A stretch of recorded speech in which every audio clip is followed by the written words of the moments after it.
சுட்டாங்க போங்க நண்பர்களே, முடிச்சு விட்டாங்க போங்க. நான் கூட பயந்துட்டே இருந்தேன் ப்ரோ. ஏன்னா வீட்டுக்குள்ள காலங்காத்துல விஷ்ணு வராரு நமக்கு தெரிஞ்சு போச்சு.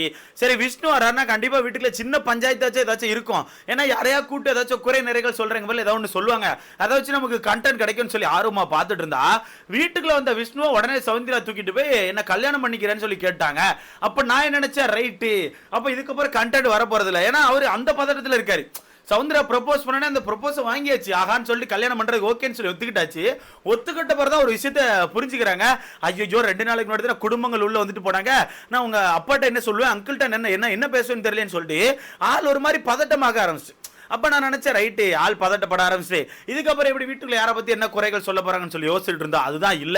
தலைமை பிக் பாஸ் ஆல்ரெடி வந்திருக்கான் அப்படிங்கறத கரெக்டா காட்டுறாப்ல. அந்த ப்ரப்போஸ் அந்த சீன்லாம் முடிஞ்சு எல்லாம் ஜாலியா உட்காந்து பேசின பிறகு கூட வெளியே ரொம்ப நேரம் உட்காந்து பேசிட்டு இருக்காங்க. அப்படி பேசிட்டு இருக்கும்போது பிக் பாஸ் மேல இருந்து கூப்பிட்டு சொல்றாரு, என்னப்பா ரெடியா அப்படின்ற மாதிரி கேட்கும்போது, வாங்க பாய்ஸ் உங்ககிட்ட எல்லாம் நான் தனியா பேசணும்னு சொல்லிட்டு பாய்ஸை மட்டும் மொத்தமா வீட்டுக்குள்ள கூட்டு போயிட்டாங்க. கேர்ள்ஸ் எல்லாம் வெளியே தான் இருக்காங்க.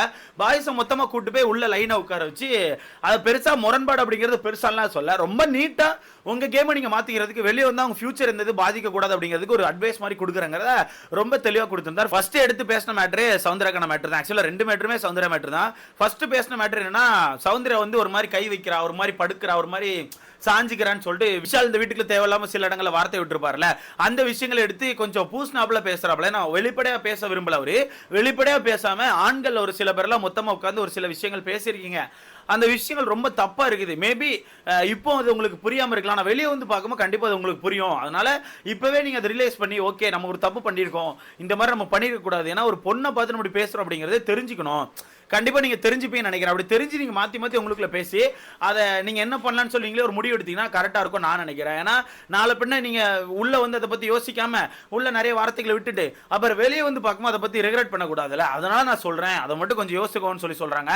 அப்பவே விஷாலுக்கு மூஞ்சி செத்து போச்சு. ஓகேவா, விஷாலுக்கு மூஞ்சி செத்து போச்சு. அந்த இடத்துல இன்னொரு டாபிக் வேற தெளிவா விஷ்ணு பதிவு பண்ணாரு. என்ன இந்த டாபிக் போகுது, ஓகேவா, இந்த டாபிக் எடுத்து வீட்டுக்குள்ள பேசிட்டு இருக்காங்க. பட் இந்த டாபிக் பேசிட்டு இருக்கும்போது அந்த டாபிக் நடுவில் தீபக் அண்ணன் இருக்காங்க. தீபக் அண்ணன் நான் பெருசா பாக்குறேன், அவர் எங்க எல்லாரோட சீனியர், அது மட்டும் இல்லாம எங்க எல்லாரோட நல்லா கிளியரா யோசிப்பாரு, கிளியரா பேசுவார், எது தப்பு எது ரைட் அப்படிங்கறது ரொம்ப கிளியரா பாப்பாருன்னு யோசிச்சேன். ஆனா அந்த இடத்துல அவருமே ஸ்லிப் ஆயிட்டாரு. ஏதோ ஒரு இடத்துல அவரும் மேனிபுலேட் பண்ணப்பட்டு அவரும் அந்த இதுல தொடர்பா இருந்திருக்காரு. அது மட்டும் எனக்கு தீபக் அண்ணன் ஒரு மன வருத்தமா இருந்துச்சு சொல்லி தீபக் அண்ணன் சொல்றாங்க. இதுல விஜய் விஷால் சொல்லிட்டான், நீங்க எந்த கண்டென்ட் சொல்றீங்கன்னு தெரிஞ்சுட்டு ப்ரோ, அது காலங்காலத்துல ஒருத்தவங்க வந்து வீட்டுல சொல்லிட்டாங்க, சொன்னோன்னு நான் சௌந்தர்யா கூட்டு மன்னிப்பு கேட்டேன் ப்ரோ, அது எனக்கு தப்புன்னு இப்பதான் தோணுது. ஆனா அந்த டைம்ல ஏதோ பேசிட்டேன், அதை என்ன மன்னிச்சுக்கோங்க ப்ரோ, நான் அவகிட்டே பேசிட்டேன் ப்ரோ, நான் சாரி கேட்டேன்னு சொல்லிட்டு ஓப்பன் அந்த இடத்துல திருப்பி விஷால் பேசுறாப்ல. அதுக்கு தான் திருப்பி கடைசியா நம்ம விஷ்ணு ப்ரோன்னு சொல்லியிருப்பாரு, நீங்க சாரி கேட்டீங்கன்னா ஓகே, பட் எனக்கு சொல்லணும்னு ஒரு இருந்துச்சு. ஏன்னா எல்லாம் யோசிப்பாங்களே, இப்போ நீங்கள் டக்குன்னு ஒரு பொண்ணை பார்த்து ஒரு வார்த்தையை விட்டு போயிருங்க, அந்த வார்த்தை அந்த பொண்ணை எவ்வளோ பாதிக்குங்கிறது நீ யோசிக்கணும். அது மட்டும் இல்லாமல் வெளியே வந்து நீங்கள் பார்க்கும்போது அதில் ஏதாச்சும் மைனஸ் இருந்துச்சுன்னா அதை நினச்சி நீங்கள் ரெகுலேட் ஆகக்கூடாது. அதனால் இந்த வீட்டுக்குள்ளே அதுக்கு ஒரு எண்ட் கார்டு போட்டு வந்துட்டீங்கன்னா வெளியே வந்து பார்க்கும்போது உங்களுக்கு பெருசாக அந்த ஒரு ஃபீல் இருக்காதுங்கிறதுனால தான் நான் சொல்கிறேன்னு சொல்லிட்டு ரொம்ப தெளிவாக வச்சுட்டாரு. அது அங்கேருந்து தீபக் அண்ணே நானும் இருந்தேனா அந்த கண்டென்ட்ல நானும் இருக்கேன்னு சொல்லி கேட்கிறேன். அந்த மனுஷனே மறந்துட்டா போல. ஏன்னா அந்த கண்டென்ட் பேசும்போது அங்கே இருந்தது யாரானா அருண் அவர்கள், சத்யா அவர்கள், தீபக் அண்ணன், விஷால், இந்த 4 பேர் தான் உட்காந்து பேசினது. ஸோ அந்த 4 பேர்ல சத்யா அவர்கள் இல்லை, அது உங்களுக்கே தெரியும். அருண் அவர்கள் அங்கே தான் இருக்காப்ல. அருண் ஒரு மாதிரி முழிச்சிட்டே இருக்காப்ல. அருணுக்கு தெரிஞ்சு போச்சு, ரைட்டு நம்ம இருந்த கண்டென்ட் தான் சொல்லிட்டு அருணுக்கு தெரிஞ்சு போச்சு. ஸோ மொத்தமாக ஆமாம் நீங்களும் இருந்தீங்க, ஏதோ ஒரு இடத்துல நீங்களும் மேனிபுலேட் பண்ணப்பட்ட மாதிரி ஒரு மாதிரி அந்த இடத்துல உங்களுக்கான கருத்தை நீங்க வைக்காம நீங்களும் தலையாட்டிட்டு இருந்தீங்க, அது மட்டும் தான் எங்களுக்கு கொஞ்சம் மன வருத்தமா இருந்துச்சு அப்படின்னு மாதிரி ஒரு மாதிரி பேசி முடிச்சாப்ல. அதுக்கடுத்து திருப்பி சௌந்தர்யாக்கான ஒரு டாபிக் தான் எடுக்கிறாப்ல. என்னன்னா இப்போ சௌந்தர்யா பத்தி அது இதுல வந்து ஓப்பனா பேசுறாரு. அதுக்கு முன்னாடி வந்து ஆக்சுவலா ஓப்பனா சொல்லல, சௌந்தர்யா மேட்டர் தான் அப்படிங்கிறது ஓப்பனா சொல்லாம, ஏன்னா மத்த யாருக்கும் தெரிஞ்சிடக்கூடாதுல்ல, மத்த பாய்ஸ்க்கும் அந்த விஷயங்கள் ஃபுல்லா தெரிஞ்சிடக்கூடாதுன்னு சொல்லிட்டு பொதுவாக அந்த வீட்டுல ஒரு பொண்ணை பத்தி பேசியிருக்கீங்க அப்படிங்கிறத மட்டும் சொல்றேன்னு சொல்லியிருப்பாப்ல. அது ஆக்சுவலா தெரிஞ்சது எனக்கு தெரிஞ்சு அருண், விஷால், தீபக் இந்த 3 பேருக்கு தான் புரிஞ்சிருக்கும், மத்த யாருக்குமே புரியவே இல்லை. 2வது டாபிக் பேசும்போது தான் இது சௌந்தர்யாக்கான டாபிக்னு சொல்லியே சொல்றாரு. என்னன்னா சௌந்தர்யாக்கான வாய்ஸை நீங்களாம் அப்பப்போ ஒரு மாதிரி கிண்டல் பண்ணி எடுக்கீங்களா, அது கொஞ்சம் கஷ்டமா இருக்குது. எனக்கு மட்டும் இல்லை, வெளியே குடும்பம் ரொம்ப கஷ்டப்படுறாங்க. ஏன்னா அந்த பொண்ணு ஆல்ரெடி நிறைய இடங்களில் சொல்லியிருக்கா, எனக்கு அந்த வாய்ஸ் தான் வந்து இன்செக்யூரிட்டியாக இருந்திருக்குன்னு சொல்லிட்டு. அப்படி இருக்கும்போது அந்த பொண்ணு வாய்ஸ் எடுத்து நீங்கள் மார்க் பண்ணுற மாதிரி பண்ணுற விஷயங்கள் வந்து கொஞ்சம் நல்லா இல்லை. அது ஓகே, நீங்கள் ஜாலிக்கு பண்ணுறீங்க, தப்பு இல்லை, ஜாலிக்கு பண்ணுறது தப்பு இல்லை. இருந்தாலும் அந்த வாய்ஸ் அடிக்கடி நீங்கள் எடுத்து அந்த பொண்ணு மாதிரி பேசும்போது அவர் ரொம்ப தப்பாக போகும், நீங்கள் கொஞ்சம் யோசிக்கோங்கன்னு சொல்லிட்டு ரொம்ப தெளிவாக சொல்லிட்டாப்புல. அதில் டக்குன்னு எல்லாரும் மன்னிப்பு கேட்க ஆரம்பிச்சாச்சு. இல்லை ப்ரோ, நாங்கள் அது ஒரு மாதிரி ஃபன்னாக பண்ணியிருப்போம், அது வீட்டெல்லாம் பாதிச்சுன்னா எங்களை மன்னிச்சுக்கோங்கன்னு சொல்லிட்டாப்புல. இதை நான் யார்கிட்ட எதிர்பார்த்தேன்னா நான் ஃபேமிலி கிட்ட எதிர்பார்த்தேன். ஓகேவா, வீட்டுக்குள்ள வர்ற ஃபேமிலி இந்த கண்டென்ட் எடுத்து பேசுவாங்க, விஷால் இப்படி பேசிருக்கீங்க, நீங்க எல்லாம் சேர்ந்து இப்படி மார்க் பண்ணிருக்கீங்க அப்படிங்கிற கண்டென்ட் மொத்தமா ஒரே கண்டென்ட் எடுத்து எல்லார்ட்டையும் பேசுவாங்கன்னு எதிர்பார்த்தேன். பட் ஃபேமிலி பேசவே இல்லை. ஏன்னா ஃபேமிலி ரொம்ப நீட்டா யார்கிட்டயுமே ஒரு ஹர்ட் கொடுக்காம தன்னோட பொண்ணு மேலதான் முரண்பாடு இருக்குன்னு சொல்லி பேசிட்டு போயிருப்பாங்க. ஸோ அந்த வகையில் இந்த விஷயத்தை மட்டும் சொல்லிட்டு இந்த 2 விஷயங்களை மட்டும் கொஞ்சம் யோசிச்சுக்கோங்க. முதல் விஷயத்த பாய்ஸ் எல்லாம் சேர்ந்து, அதில் யாரெல்லாம் இருந்தீங்களோ அவங்க எல்லாம் சேர்ந்து கூட யோசிச்சு என்ன பண்ணலாம்னு சொல்லி யோசிச்சு அந்த பொண்ணுகிட்ட பேசணும்னா பேசுங்க, இல்ல வேணாம் நீங்களே அது ரியலைஸ் பண்ணிட்டீங்கன்னா ஓகேன்னு விட்டுருங்க. ரெண்டாவது டாபிக் கொஞ்சம் ஞாபகம் வச்சுக்கோங்க, அந்த பொண்ணுக்கான வாய்ஸ் மட்டும் கொஞ்சம் கவனிச்சுக்கோன்னு சொல்லிட்டு ஒரு ரெக்யூஸ்டா கேட்டிருப்பாரு, அதில் தெளிவாக மென்ஷன் பண்ணியிருப்பாரு. நான் ரெண்டாவது விஷயத்த ரொம்ப ரெக்யூஸ்டா கேட்குறேன், உங்களுக்கே தோணும் நினைக்கிறேன், கொஞ்சம் பார்த்துக்கோன்னு சொல்லி ரெக்யூஸ்ட் மாதிரி தான் வச்சுட்டு போயிருப்பாரு. வச்சோன்னு வீட்டுக்குள்ள இருக்க எல்லாருக்குமே தெரிஞ்சிருக்கும், ரைட் இதை தான் சொல்றேன்னு சொல்லி எல்லாருமே மன்னிப்பு கேட்டிருப்பாங்க. ஸோ இந்த ஒரு டாபிக்ல விஷால் கூட வந்து உடஞ்சிட்டான். ஏன்னா காலங்காலத்தில் அவங்க ஃப்ரெண்டு நேகா வந்து சொல்லியிருப்பாங்களே, நேகா வந்து சொல்லும் போதே அவன் சாரி கேட்டு ஒரு மாதிரி பிரேக் ஆயிட்டான். திருப்பி இந்த டாப்பிக்கை விஷ்ணு அவர்கள் எடுத்து சொல்லும் போதும் விஷால் ரொம்ப பிரேக் ஆயிட்டான். ஆஹா, அப்போ நம்ம நிறைய தப்பு பண்ணியிருக்கோம் போலேடா அப்படின்னு சொல்லிட்டு ஒரு மாதிரி பிரேக் ஆகிட்டான், ரொம்பவே ஒரு மாதிரி பிரேக் ஆகி தான் திருப்பி நம்ம விஷ்ணு அவர்கள் வீட்டை விட்டு வெளியே போனோன்னா திருப்பி நம்ம சௌந்தர்யா கூட்டு திருப்பி மன்னிப்பு கேட்குறான். திருப்பி எனக்கு விஷ்ணு சொன்னது வந்து ஒரு மாதிரி கஷ்டமாக இருக்குது, நான் வந்து வேணும்னு சொல்ல மச்சான், நான் வந்து ஒரு விஷயமா யோசிச்சு சொன்னேன், ஆனால் அந்த விஷயம் இவ்வளோ தப்பாக போயிருக்கும் நான் நினச்சி கூட பார்க்கல, நீ கண்டிப்பாக வெளியே போய் பார்த்தா எனக்கு தெரிஞ்சு நீ கஷ்டப்படும் நினைக்கிறேன், நான் மன்னிச்சுக்க மச்சான், நான் வேணும்னு சொல்லியிருக்க மாட்டேன், உனக்கே தெரியும் என்னை ரொம்ப மன்னிச்சுக்க மச்சான்னு சொல்லிட்டு பயங்கரமாக உட்காந்து மன்னிப்பு கேட்டுட்டு இருந்தாரு.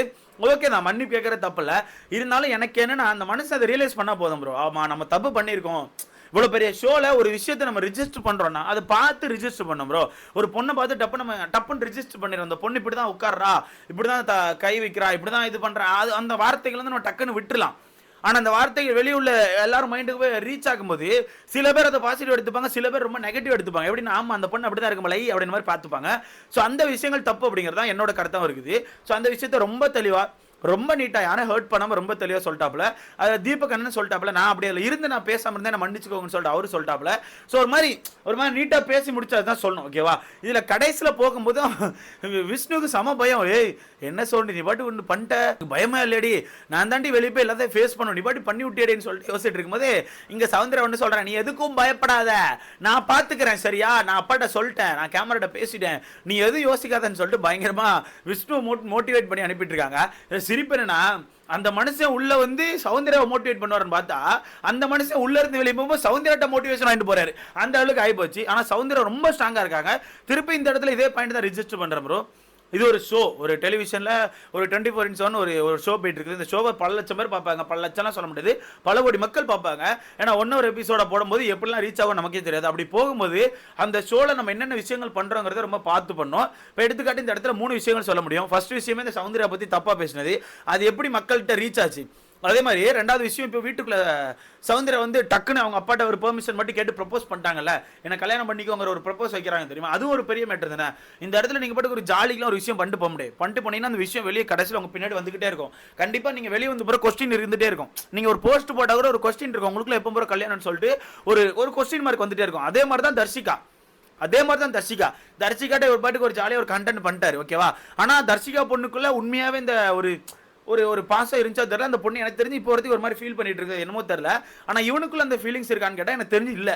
இவன் ஒரு மாதிரி மறைக்கிறான். அவன் இருக்கிற விஷயங்கள்லாம் வெளியிருந்து உள்ள வர மக்கள் எல்லாம் தப்புன்னு சொல்லும்போது அந்த விஷயத்த மறைக்க தான் ட்ரை பண்ணானே தவிர அவன் தப்புங்கிறத ரியலைஸ் பண்ண மாட்டேங்கான். ஏன்னா இப்போ கூட பாருங்க, நான் ஒரு ஃப்ரெண்டுக்கு ப்ரப்போஸ் பண்ண போறேன்னு சொல்லிட்டு இருக்கானே தவிர அவன் தர்ஷிகா கிட்ட பண்ணது லவ்ங்கிறத சொல்ல மாட்டேங்கான்ல. ஆனால் சும்மா ஜஸ்ட் ஒரு ஃப்ரெண்டாக தான் இருந்தேன்னு சொல்லிட்டு இருக்கான்.